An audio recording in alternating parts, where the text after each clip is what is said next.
Well, behind me is our Sparesbox Golf R. Now, you probably recognize it. We built this thing for the 2019 Bull Rush Rally. Since, it's done about 12 months of carting the boss to and from work, various other functions, and well, it's time we gave it a refresh. I'm talking brand new coilover suspension from Bilstein. I'm talking brand new front brake pads. Heck, we might even throw a brand new exhaust on it. But before we do all that, we thought we'd bring it out to Sydney Motorsport Park, get the guys from Driving Solutions, specifically James, who's going to be steering this thing, and see exactly what kind of lap time it can produce as it is, see how it turns, see how it brakes, and see what improvements can be made. Hang around, because this is going to be epic. So, welcome back to Sydney Motorsport Park in their lovely Volkswagen. It's nice, isn't it? A lovely day, a lovely man, lovely car. And no speed limits. That's the best part. We can have a bit of fun. Well, let's go see what these brakes and the suspension's like on this Golf. That's right. So let's come into turn 2. Yep. Throw it back a couple of gears. Yep. Let the front try and grip. Yep. Emphasis on try. Try. Yeah. And feel how it just sort of rolls under. Yeah. And just feels a little bit disconnected from front to rear. Yeah. Even coming through here, feel the bumps. Yeah, there's a bit sort of. Yeah, so you basically hit one bump and then it recoils and then the second one. Yeah. So which you want to really try and get rid of all that sort of stuff. Yeah. So even as we come out of turn 5 here, we'll use a bit of the exit. Yep. And feel as it rolls over. Yeah. So the big thing is you really want to try and get a car nice and planted. Yep. To give you the confidence to push that bit harder. Yeah, that's right. But I guess one thing is that it's not always about being super low, because this car sits quite low, but with the standard shocks and just the lowered springs, it's not quite doing what it needs to.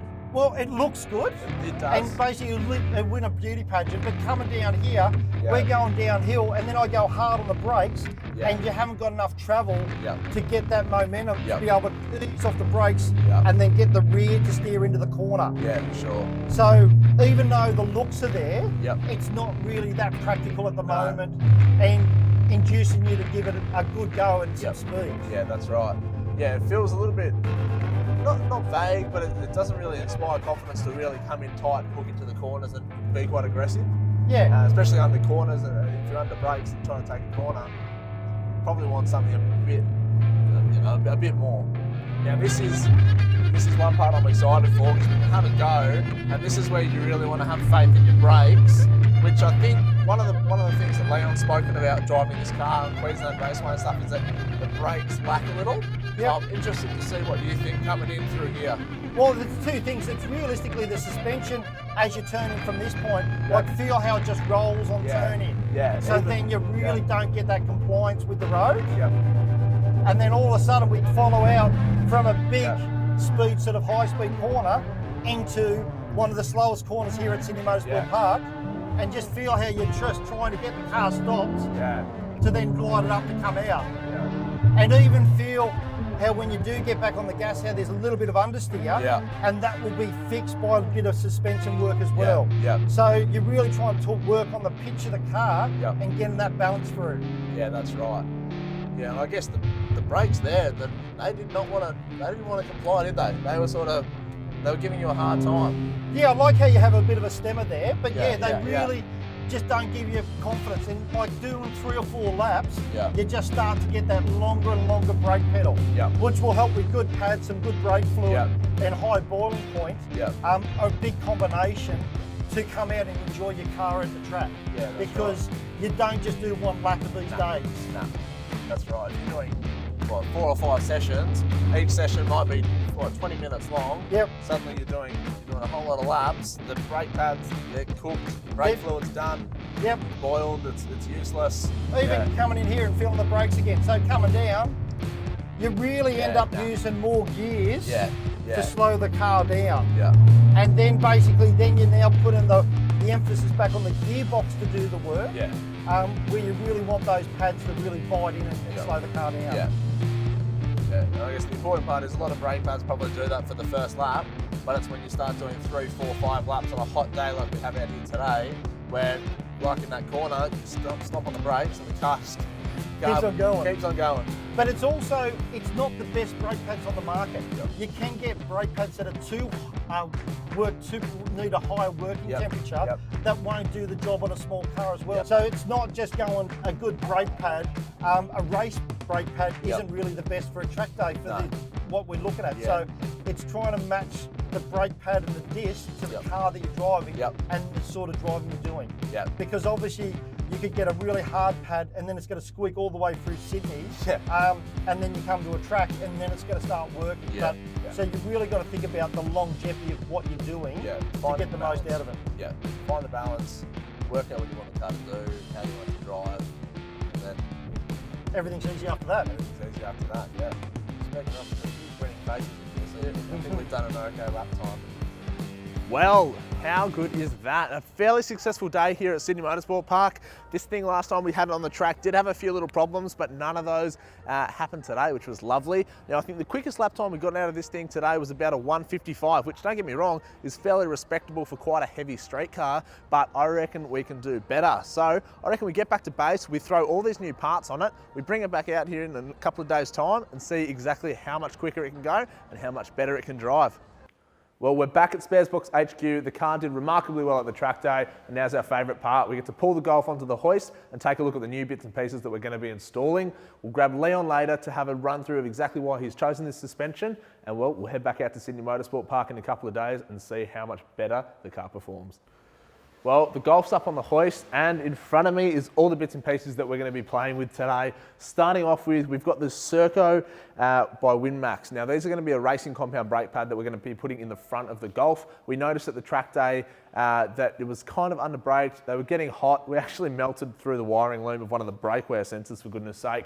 So high on our priority list was to upgrade those. These are a much more aggressive brake pad and should be perfectly at home on the racetrack. Now, what else, and probably my most favourite part of today is going to be these coilovers. Now, these are the Bilstein B16 Damptronic coilovers, and this is Bilstein's answer to fully electronically adjustable and mechanically adjustable coilover suspension for a car that utilises a computer control suspension system. So what we're looking at is a whole bunch of technology, and we're about to run you through exactly why we're going with this in our Golf R. Now, you might be thinking, why would this need a little motor on it? Why do we need electronically adjustable suspension? Well, in the 2019 Golf R, the Mark 7.5 behind me, it's got factory electronic suspension. Now, at the moment, it's running the factory shock with lowered H&R Springs. Now, don't get me wrong, that's a fantastic budget-friendly approach to enhancing the stance of your ride and a little bit of spring performance, but it isn't ideal for track. And that leads us to these. Now, these, as I've mentioned, are the B16 Damptronic coilovers. Now, we've got between 30 and 50 mil of adjustment to lower the vehicle. So imagine your stock car, you can drop it anywhere from 30 to 50 mil using the grooves. Now, speaking of the grooves and the thread, they're actually what's known as a round cut groove. And now this is specific to Bilstein, and the reason they do this is A, it means there's no sharp edges, and B, it also means that there's going to be much less susception to corrosion from road grime in the environment that you're driving in, which means you're pretty much always going to be able to adjust these. On cheaper coilovers, you can have it that the grooves can actually seize up and make it very hard to adjust, which defeats the whole purpose. Now, the other important thing to note here is that in the Golf, it's got the full electronics package. Just about everything you could ever imagine that is controlled by a computer on this car is, and that's including the shocks. Now, in the factory shocks, the computers in the shock absorbers work to keep the wheels and traction optimal at all times, depending on the varying road condition. Now, if you just threw any old coilover in this car, you're going to lose that functionality, and the car is going to be incredibly upset. So is the owner, to be honest. So the B16 Damptronics actually utilize the factory electronically adjustable computer. They work with this shock. You get lowered performance, you get adjustment, you get much better quality performance out of your suspension whilst maintaining all of its factory functions, which is really exciting too. And I mean, who doesn't love a bit of powder coated goodness under their car either? So I reckon it's enough of me. James is behind me working on getting it all installed. Let's cut to him.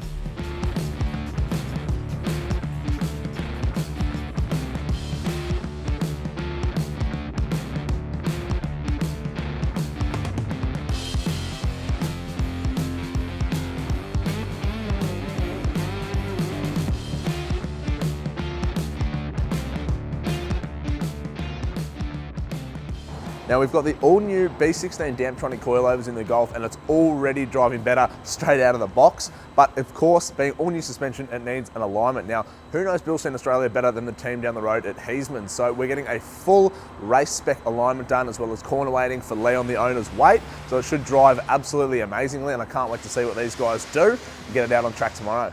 We're back here at Sydney Motorsport Park for another Driving Solutions track day. The Golf has just had the B16 Bilstein Damptronic Coilovers installed and a new set of front brake pads, and we are here to see what a difference stuff like that can make. So I reckon we give the car to a proper driver, see what he can do around the track, and let's delve in. Are you ready? First time through turn one, you just feel more comfortable to stick it in there. Yeah. So you don't actually know what we've done to this car since you last drove it, do you? Mate, I wouldn't know anyway. So you can feel how you got a lot better response out of the brakes now, so you can actually put your foot on the brake and the car actually stops. It likes to behave, And also what's the big difference that you can feel now is even coming down here braking, as you ease off the brakes, the car doesn't pogo stick in, so it gives you more confidence to be on the gas. So what's really interesting is through all the straights now, you're carrying probably more Ks, like, you know, even out of this corner now, you're probably 10 to 15 Ks quicker through this part, just because the car's settled and you're more confident on the gas driving it in. And then even feel through here, like even load it up, and then you put the power down, and now the car actually goes to where you want it to go, which is really inspiring. Much more directional. I remember last time, even though it was sat quite low, there was still quite a bit of body roll, which there's a lot less on now as well. Oh, without a doubt, and even like you're feeling it more because these aren't race seats. You're not rocking and rolling through the seat anywhere near as much. So it really is one of those things that can catch people out, that you sit there and say, how do the brakes and the suspension actually make the car go faster? Well, what they do, they allow you to get on the throttle earlier, so you're actually carrying speed down the straights. And it just makes such a big difference, not only for safety, but for comfort and for that terminal speed that you're doing. Yeah, that's right. No, this car definitely, last time we were out here, it left a lot to be desired, but I think we're certainly moving in the right direction with box ticking, I think. Without a doubt, and the thing is, even right now, it's actually still good on the road. So you can still take this car and make it a daily driver, but you're definitely getting the most out of it both ways. So just trying to get that line right for you. See, even then, see how you put the power down and it actually drives. And that's really got a lot to do with the suspension and the dampness. That, you know, when the transition between on the gas and off it, it just gives you that nice balance and comfort. Yeah, that's right. No, it drives a lot nicer than what it did, that's for sure. Oh, it's a bit of a yeah, we call that the kebabometer. Well, this Golf is full of surprises. It just puts up with the abuse we give it track day after track day. You saw the times. We've knocked seconds off what this thing was doing before, just with new pads and the new Bilstein suspension. You heard what James had to say about it too. He could not get enough of this thing.